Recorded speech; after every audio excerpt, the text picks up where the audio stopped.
بسم الله الحمد لله والصلاة والسلام على رسول الله. الخاطرة السادسة من خواطر قصة آدم في سورة البقرة.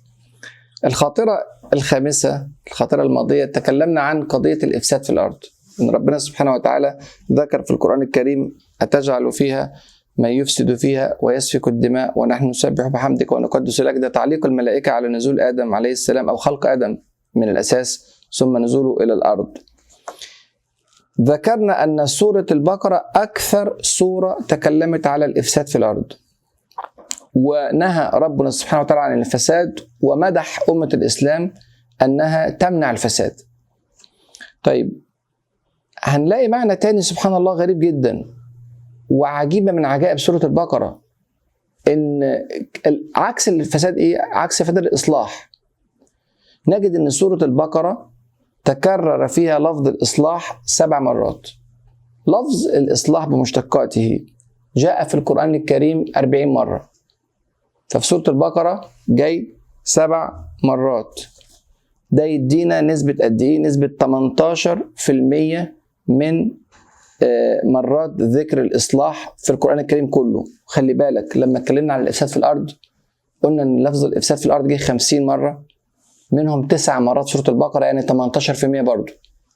يعني سورة البقرة 18% من مرات الإفساد في الأرض جاية فيها، و18% من مرات ذكر الإصلاح في الأرض جاية فيها برضو. وفي المحلتين دي أكتر سورة بتتكلم على الإفساد وأكتر سورة بتتكلم على الإصلاح. ما تقوليش إن الكلام ده كله صدفة، الكلام ده كله فيه إعجاز ظاهر في القرآن الكريم، وأنت عمرك ما هتنتهي من أبواب الإعجاز. كل ما تقرأ كل ما تلاقي أكتر، كل ما تتدبر كل ما يعطيك القرآن من معجزاته ما يزيد اليقين في قلبك أن هذا من عند الله عز وجل. فالإصلاح في سورة البقرة 7 مرات يتكلم على موضوع الإصلاح في السورة. ومين اللي كانوا بيفسدوا في الأرض؟ والعمودين الرئيسيين لسورة البقرة زي ما قلنا قبل كده أكتر من مرة، قلنا إن في عمود رئيسي بيتكلم على بني إسرائيل، وعمود آخر بيتكلم على أمة الإسلام، وبيتكلم على آفات بني إسرائيل، مشاكل بني إسرائيل التي من أجلها عزلها الله عز وجل عن قيادة العالمين، ومزايا أمة الإسلام والتي من أجلها أعطاها الله عز وجل قيادة أمة العالمين وجعلها خير أمة أخرجت للناس، وحملها الراية وجعل شرع القرآن آخر الشرائع والإسلام آخر الشرائع، وإلى يوم القيامة خلاص خاتم النبيين صلى الله عليه وسلم وآخر الشرائع الإسلام. فمزايا أمة الإسلام هي عكس المفاسد التي أحدثها بنو إسرائيل. من مفاسد بني إسرائيل التي تكلمت عنها السورة كتمان الحق، كتمان الآيات، والإفساد في الأرض نتيجة كتمان هذه الآيات وعدم التبيين للناس. قال: إن الذين يكتمون ما أنزلنا من البينات والهدى من بعد ما بيناه للناس في الكتاب أولئك يلعنهم الله ويلعنهم اللاعنون إلا الذين تابوا وأصلحوا وبينوا فأولئك أتوب عليهم وأنا التواب الرحيم. الذين يكتمون كانوا بني إسرائيل. التوبة من الله عز وجل عليهم لا تكون بمجرد الإقلاع عن الذنب، ولكن لابد أن يصلحوا في الأرض. إلا الذين تابوا وأصلحوا وبينوا، ولا بد أن يبين للناس ما كتمه عنهم، لأن دوره ما كانش مجرد عبادة الله عز وجل، ده دوره أنه يعبد الله ويعبد الناس لرب العالمين سبحانه وتعالى، يشرح للناس ما آتاه الله عز وجل من فضيلة من نعم. هو أعطاهم الكتاب، أعطاهم علم ليس عند الناس، فدورك أنك أنت تأخذ هذا العلم إلى غيرك. بلغوا عني ولو آية. هم عملوا العكس، كتموا هذا العلم، وكتمان هذا العلم أدى إلى الفساد في الأرض. فلكي أصلح في الأرض لابد أن أظهر هذا العلم وأعلم الناس وأبين للناس، فعندها يحدث الإصلاح في الأرض. ولما ربنا سبحانه وتعالى في نفس السورة في سورة البقرة تكلم عن الأمة الإسلامية بقى عكس هذا المنظور تماما. يعني احنا قلنا منظور بني إسرائيل يكتمون العلم وبالتالي يحدث الفساد ولا يصلحون في الأرض، وعشان يتوبوا لازم يبينوا العلم للناس ويصلحوا في الأرض، هو ده دورهم مفروض. لما اتكلم على أمة الإسلام قال: ولا تجعلوا الله عرضة لأيمانكم أن تبروا وتتقوا وتصلحوا بين الناس. شوف المهمة، شوف مهمة الأمة الإسلامية.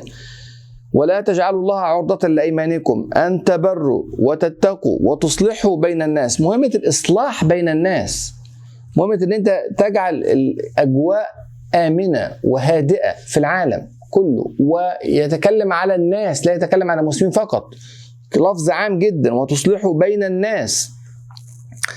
الأولى ألا تجعل الله عرضة ليمينك، زي ما قال ولا تجعلوا الله عرضة لأيمانكم. لكن تصور ان انت لو حلفت بالله عز وجل وهذا الحلفان على شيء يؤدي الى الافساد في الارض او يؤدي الى الصراع بين الناس، كفر عن يمينك بالله عز وجل وقت الذي هو خير، افعل الاصلاح. يعني تخيل ان انت لو اقسمت بالله العظيم سبحانه وتعالى على شيء وكان في هذا الشيء الذي اقسمت عليه فساد في الارض، لا، قضية الإصلاح في الأرض مقدمة، فتكفر عن يمينك بالله عز وجل وتأتي الذي هو خير. الحديث طبعا الكلام ده في الموضوع ده متكرر في أكثر من حديث، منها حديث عبد الرحمن بن سامرة، وده في صحيح البخاري.